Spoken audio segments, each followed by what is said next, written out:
What's going on, dudes and dudettes? So both Kamari Ramsey and Eric Gentry were invited to the East-West Shrine Bowl. Hopefully they also get invites to the Recess Senior Bowl too, which is a little bit more prestigious in my opinion when it comes to life after college bowls, but we'll see what ends up happening with them. When it comes to a couple high school guys that did pretty good last week, for USC commits, running back Deshaun Rideau had 26 carries, 188 yards, and 2 touchdowns.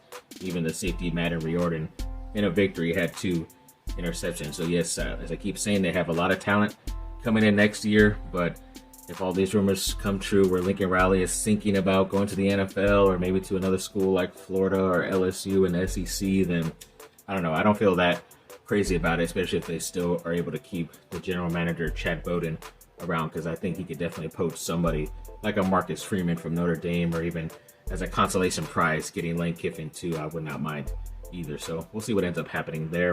And yeah, big time luck to the USC Trojans tonight on Friday versus Northwestern. So yeah, they get to play at least a day early, so I'll get the jitters out. I think I still have Duke tomorrow, but either way, be able to see them, and hopefully they could get this victory tonight. Then when it comes to the teams that are still in the playoff hunt, according to this via ESPN, who have a greater than 5% chance, both USC and Duke actually have that percentage, which I thought was a pretty cool stat. So at least they're sharing that as of right now. And then when it comes to the impact transfer portal players, according to On3, one of the top guys was the quarterback from Duke, Darian Mensah, but they even had 3 guys at the bottom of the list from USC who are at other schools that are doing good, but I don't know, when they're at USC, they weren't that productive.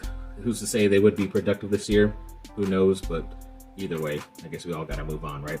Then when it comes to number 1 in the ACC, Darian Mensah is leading in 4 categories, which is pretty crazy. Even Cooper Barkate, his receiver, is leading in 2 as well. So congrats to those guys. And then the only Power 4 school with 5 pass catchers with 3 or more touchdowns is Duke right now. Barkate, Landon King, guys like that. So yeah, it's a pretty crazy stat right there for that offense. And then Caleb Weaver of Duke has been nominated for the Burlsworth Trophy. It goes out to the most outstanding college football player who started their career as a walk-on. So I was kind of weirded out that USC is using like 3 walk-ons right now and they weren't part of this announcement. So hopefully they do get on that list at some point.